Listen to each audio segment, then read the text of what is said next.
Shall we get started? Yeah, let's go for it. Okay. Feel free to keep putting your first games in the chat. Some people can hear it a bit. Okay. Well, hopefully, once people have arrived, it will be less pronounced. You can let us know if it's going to be a problem. So, welcome and thank you so much for attending today's workshop on dialogue and agency in video games. This front slide is from a game that we're going to tell you about later this afternoon, Potions Posty. But for now, I'll tell you a bit about who we are and what we're going to get up to today. So, I am Steph. This is Seán. We are from the universities of Stirling and Cardiff, respectively, and are academics who go under the label Trope Informed. We're joined today and delighted to be so by fabulous narrative designer and writer Matt Gibbs from Talespinners. This workshop and the experiments that we're going to talk about were funded by the University of Stirling's Centre for the Sciences of Place and Memory, and we conducted the experiments in partnership with Go Testify, and we'll tell you a bit more about that later on. Okay, so Seán and I develop tools and undertake research to identify and evidence patterns in video game writing. We're interested in things like tropes, we're interested in biases, we're interested in the sorts of things that affect player experience, whether or not players are necessarily aware of them. So some of you might have heard us talk about other things in the past, like gender bias. Our aim, no matter what we're talking about, is to help you make the games you want to make, not to tell you the sorts of games you should make. And the way we do that is by making patterns transparent, by identifying tropes, by identifying bias that otherwise wouldn't have been obvious. And when we do that, we suggest how and when you might want to subvert and avert them, depending on the games you want to make. If you want to make a more realistic game, or a more representative game, or a game, as we're going to discuss today, that enhances agency. The tools we build you can access free online always, and they can be used to answer questions on a number of topics. Today, all 3 talks are about dialogue and agency. So this is the schedule for today. We'll have a Q&A after every talk, and we'll have a couple of breaks on the hour. The schedule's a little bit flexible depending on how long the talks and the Q&A go. But we're really delighted to have you. If you have to pop in and pop out, that's not a problem. Okay. Now, I'm a philosopher, first and foremost, so when we start throwing around words like agency, it's really important to me that we get clear about what they are. Thank you in the chat for those of you who saw our AdventureX chat and said nice things. That's really nice. So what do we mean by agency? Because there's a whole bunch of things we might mean, and I'm not going to give you a lecture today on the philosophy of agency. And part of that is that there's disagreement between disciplines and within disciplines about what we might mean. So philosophers disagree with each other and other people. There's disagreement in game studies, in media studies, and sociology and psychology.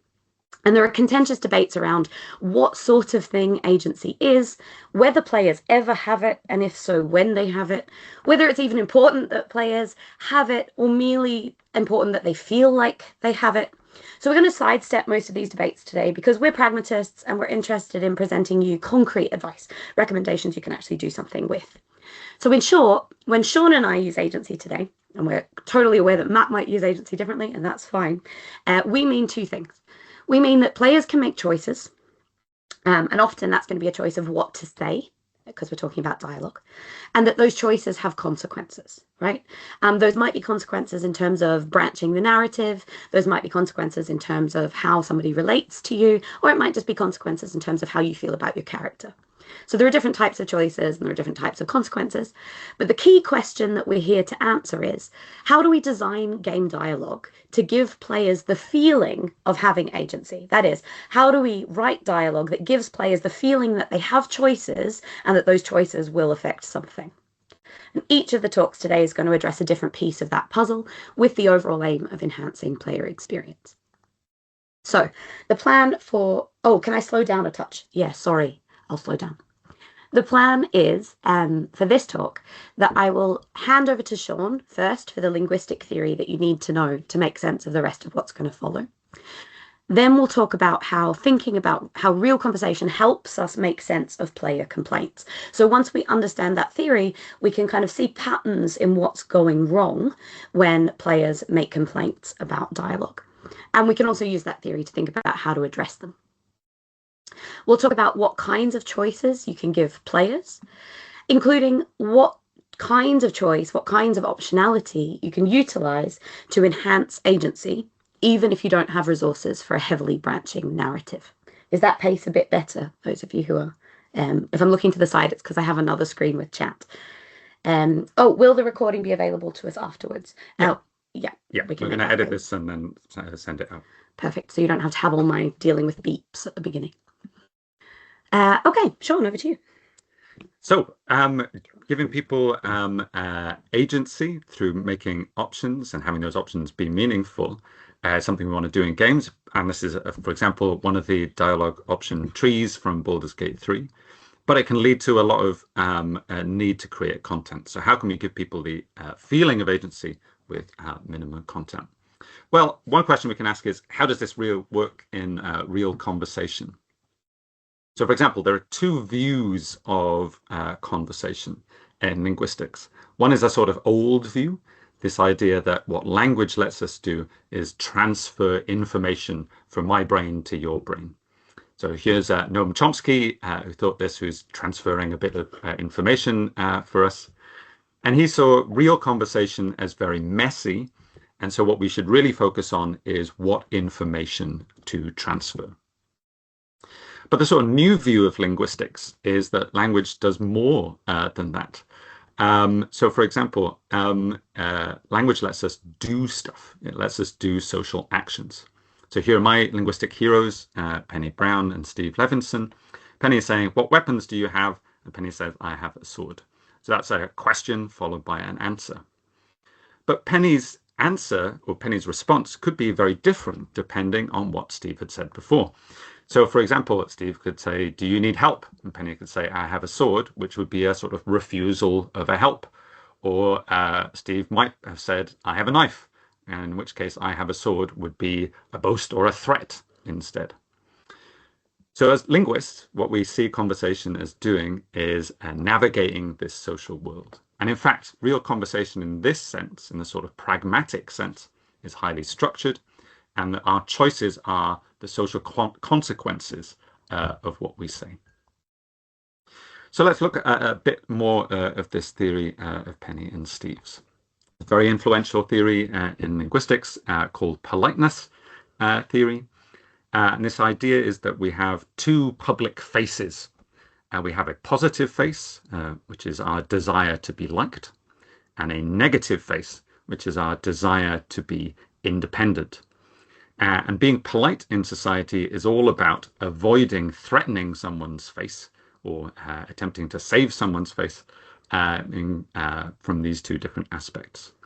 So, for example, ignoring someone or refusing a request or criticizing someone threatens their positive face. And giving an order or giving advice without being asked for it, or even complimenting someone in a situation where they're not in a position to give you a compliment back, that can be impolite and threatens your negative face. Across all cultures that Brown and Levinson studied, these principles held. The way that we do politeness in different cultures varies a bit, but these principles are generally alive and well in society. And they're a guide to how to write realistic dialogue, and also what, when, and how to write impolite dialogue, which of course in games we don't always want to be polite. So here's an example. Imagine that someone says, want to come over to play a game? The other person says yes. So in this case, they're both transferring some information, but we intuitively know that this kind of breaks one of the rules of politeness, which is it's impolite to put someone in a situation where they might have to refuse. So actually, what usually happens in this type of conversation is there's a bit of banter at the start, where someone asks, hey, what are you doing tonight? And the other person says nothing. Now, the pragmatic function of this is to let the first person know, you can go ahead, and if you wanted to offer me something, then I'd be willing to do it. Whereas instead of saying nothing, maybe the second person would have said, oh, I'm busy. And at that point, they can avoid this situation of putting someone in a position where they have to threaten your face. So in real conversation, it's all about this sort of thinking ahead, mind reading, about how conversation works. There are some other structures, such as checking, for example, which game are we going to play? That might be important before we decide whether to say yes. And we're going to talk about one type of that in the second talk. And then typically we even have things like post expansions. So where the first person says, hooray, great, I'm very glad. Thank you for accepting my offer. Which is this sort of weird thing. We all have this intuition that this is how conversation works, but linguists and these particular theories have sort of codified this. And we think this is a helpful thing to understand if you want to try and write realistic dialogue that gives people meaningful choices. So let's see some of this theory applied to games. And we're going to look at some complaints. Yes, so we'll talk about some complaints. I'm going to tell you what the complaints are, and then Seán will tell us how we solve them and understand them using this theory. So we know that in video games, NPCs love to repeat themselves. Often they will repeat a sort of one-line bark every time you interact with them, or multiple NPCs in an area will repeat the same thing. Or an NPC that's going to give you exposition will repeat themselves at length, no matter how many times you ask, without getting frustrated. And sometimes players complain about that. So tell us about why that's a problem, Seán. Yeah, so in linguistic sense, what this person is doing, repeating the news or gossips threatens your positive face, because it's like they don't remember who you are. We all have this intuition. It's rude to tell the same joke twice, to tell the same story twice to someone. But the problem is making extra content is expensive. So there's this idea that NPCs shouldn't repeat themselves. But actually, we repeat ourselves all the time in conversations in very specific contexts. And these are called rituals. So rituals like greetings or saying thank you are often have a particular format. And if we stray from that format, people get kind of really upset. So you can imagine a little game where you lean into repetition. So for example, our little player character on the left is carrying wood from one village to another. And every time they meet someone, they have to go through this little ritual of conversation. And this is inspired by a real ritual thing that you have to do from another culture. First person says, where are you going? I'm going to Tiny Town. And the third person says, then go. We have all these kind of things all the time. So like in this country, for example, the thing you have to say to someone when you meet them is, hi, how are you? I'm fine. Yes. Regardless of what kind of state you're in. Right? So we repeat ourselves all the time in some conditions. And actually, when you do this over and over, people interpret repetition as a ritual. So the sort of phrase from Skyrim, I used to be an adventurer like you, then I took an arrow in the knee. This has become a meme now. People have think that there's more there must be some more meaning to it because this guard keeps telling us this over and over. Actually, this is used in lots of different games. So in Hades 2, you can do a load of social interactions, like saluting someone or brooding at a painting, that actually has no mechanical effect, but is part of the ritual of returning to the crossroads and setting yourself up for a night ahead. So if you can't avoid repetition, lean into it in certain parts. There's been some experimental work on this. So, for example, in Skyrim, if you enter a certain shop, the apothecary there says, you look rather pale, could be ataxia. It's quite a problem in Cyrodiil. And then you say, what have you got for sale? So in terms of linguistics, this is really face-threatening to have someone give you advice and say you might be looking terrible without eliciting it. It's threatening your face, right? And then what you're saying is just kind of ignoring that, what they said, not doing anything and just sort of barging in on a different topic. So it seems impolite. And when this happens over and over, it seems very strange. Interesting, I found out that the game doesn't actually check if you have ataxia, and there are various mods available where you can fix this bit of conversation. Interesting. Some researchers previously ran an experiment where they modded this conversation to follow a much more ritualized thing. So, good morning and welcome to my store. You say, good morning. How may I serve you? and then you say, what have you got for sale? So this doesn't do quite as much world building. It's much more formulaic. But it turns out players actually preferred this. So they say it sort of lowers the tension, it identifies group membership, it establishes your roles. And so using repetition in certain circumstances can be very useful. In fact, we have a prediction about some types of things where repetition might be useful. So people expect repetition in songs, in sort of standardized texts like prayers and proverbs, and then really don't like it in things like gossip, jokes, and questions. So in The Witcher, for example, every time you pass this particular guard, they are telling you a bit of gossip that is about you. Every time which seems like they don't have a sort of pragmatic mind. They're not really paying attention to what you know and what they know. Right, so that's one of the complaints. You can use repetition. It's not always bad.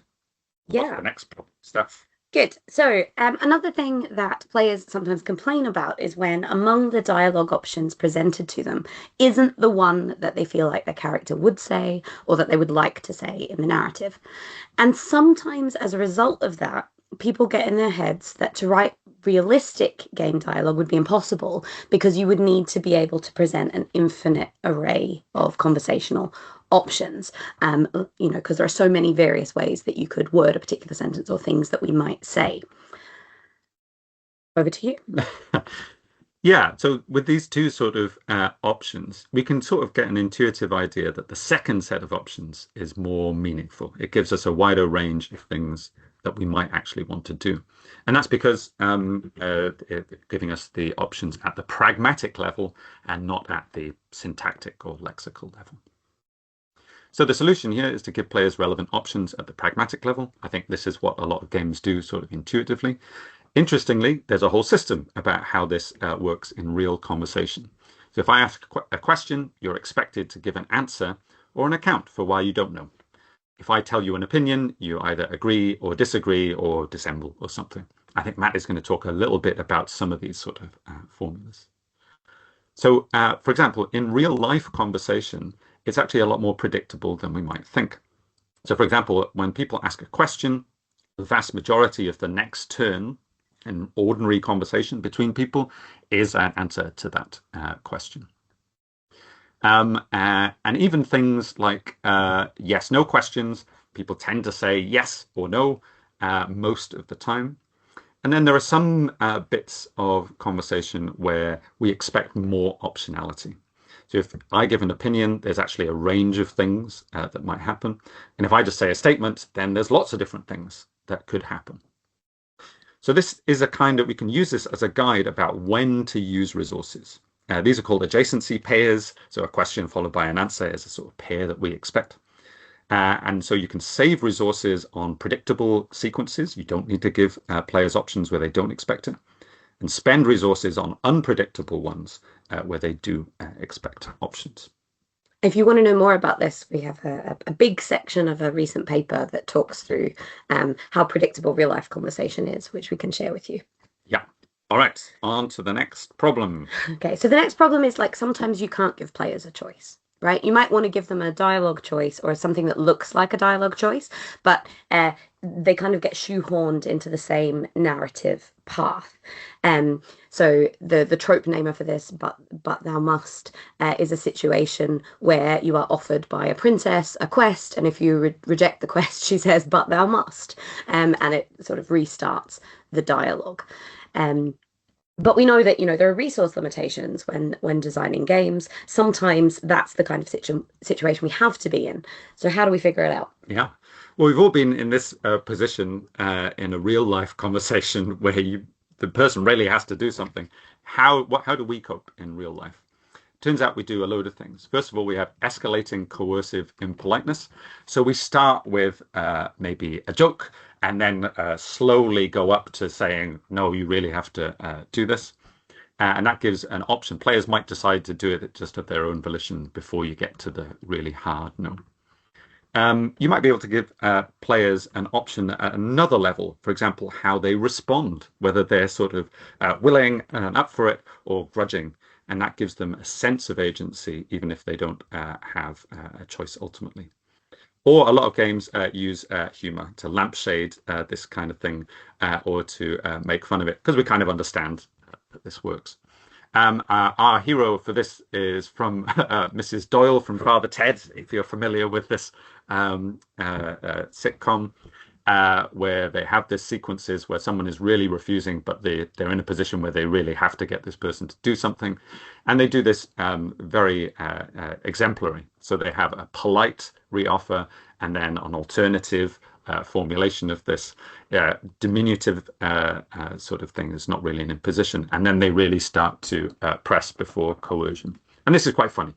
So if you really don't have an option, if the player doesn't have an option, again, you can kind of lean into it and lead up to it. And that might help players feel better about the game. Yeah. And here we have one that appears all over the internet, so which is described on Reddit as what seems like a gentle no turns out to be a fuck you. So these are cases where there is a disconnect between the dialogue options presented to the player and then what the player actually performs once you choose that option, or what they actually say. So, for example, in Mass Effect, there is a dialogue option with Chorban where Shepard, the main player character, has a choice between what, I see, and sigh. And if you choose sigh, what Shepard in fact says is, I should kill both of you idiots. Which is, yeah, something that gets talked about a lot. A few people in the chat are saying it's a pet peeve. Totally makes sense. In Detroit Become Human, there's another such example. So here we're given trust or don't trust as options with no real sense of what the consequences of this choice are going to be. And if you choose don't trust, you shoot the NPC beside you. So interestingly, so we use TV tropes quite a lot for data mining and for understanding patterns that players have already recognized. This didn't have a trope name, so we've called it Sigh Means Die. And again, we can look at Reddit for a really clear articulation of the problem. This user says, my beef against vague prompts isn't about avoiding unfavorable outcomes. So it's not the case that you can never have a negative or unexpected consequence of a dialogue choice in terms of what the person reacting is going to do. It's about properly communicating inputs. So it's important that the player understands the pragmatic implication of what it is that they're actually choosing. I see there's lots of really good examples of this coming up in the chat. And in real life, one of the ways we get around this is multimodality. So dialogue cues should convey the intended pragmatic action and the level of politeness. And that's probably more important than, for example, giving them a preview of exactly what's said. So, for example, some games do this with little icons about this gives you a category of what's going to happen. And in fact, anyone who's sent a text message where you're sort of unsure about how the person's going to receive the text, and you put a sort of smiley face or something on the end to show that you don't actually mean it, you're using multimodality there to resolve the ambiguity that might be there. And again, this is another way that's relatively simple. If you're in a position where you're lucky enough to be able to influence the mechanics of the game, where you could help players avoid this kind of nasty feeling. Great. So, sorry, I'm just responding to things in the chat. Yes, I think it is anyone from memory.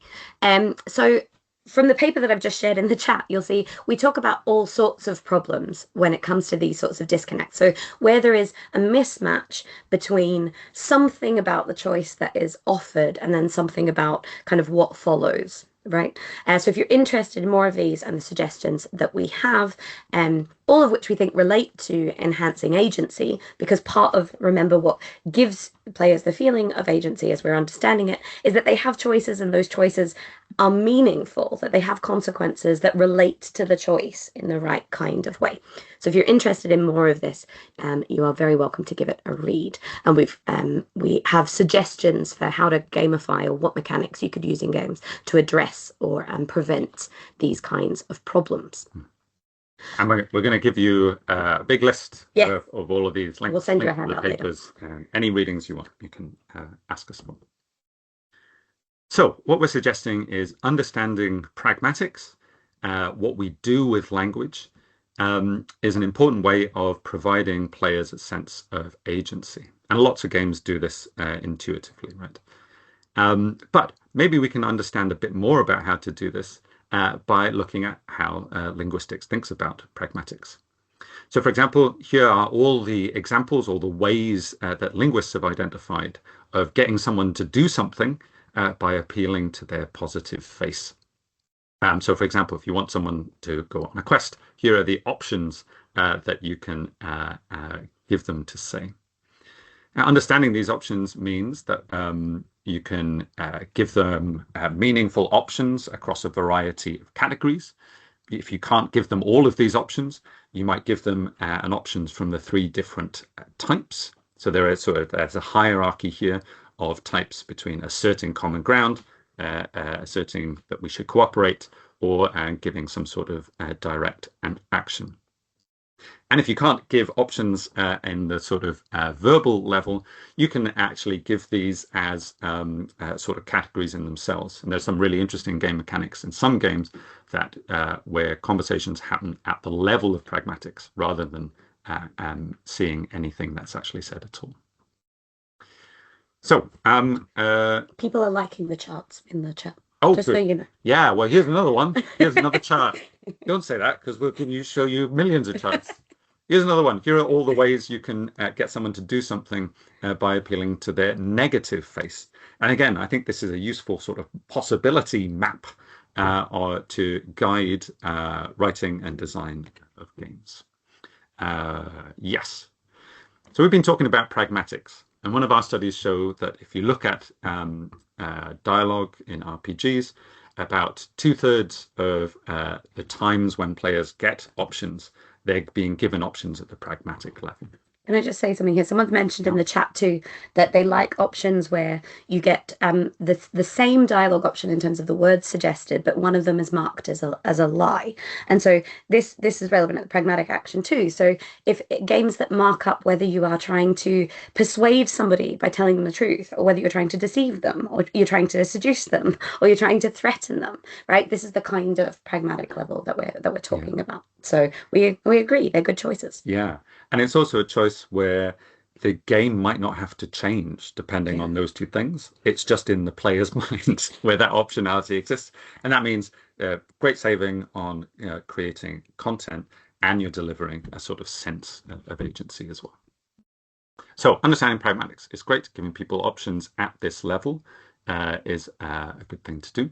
But there's loads of other levels of optionality in language. Every time we talk, we're making choices about lots of different types of thing. So you can imagine lots of games where you give players options on these levels, and I'm going to do a whistle-stop tour through some of these. So for example, you could give options at the semantic level. And about 11% of game player options do this. So for example, in the Monkey Island games, this happens a lot. This pirate says, I realized I could still enjoy the music of the sea while remaining safely on land. And Guybrush Threepwood gets the option to say, through affordably priced sea shanty compilation albums, or by hanging out at the docks and singing to passing sailors. Now, these are 2 options. They're both the same pragmatic sort of stuff. They're a sort of cheeky response, but the player gets to choose which one of these are funniest to them. It has no consequences for the dialogue, but gives them a sense of agency and gets them engaged in the game. You could give players options in the syntactic level. We can't really find a game where this happens, but in linguistics, this happens all the time.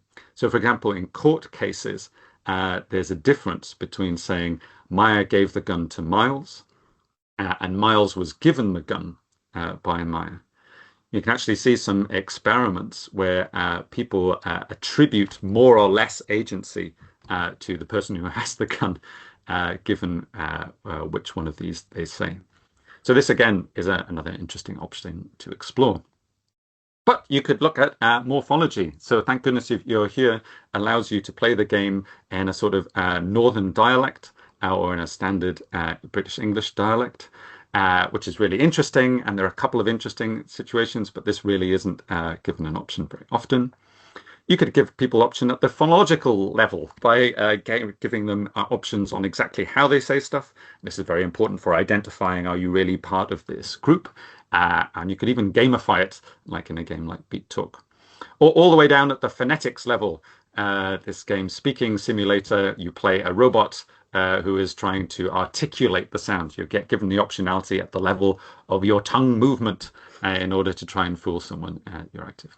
Again, that's really an interesting way of giving people optionality. And then finally, there's things beyond the sort of spoken language itself, like gesture. In this game, Disco Elysium. Elysium. Oh no, I forgot. I knew it was going to happen. All of these games. Kim says, "I assure you, detective, that I've passed all the required physical exams within the last year. Can you say the same?" And you're given options not of something to say, but of something to do.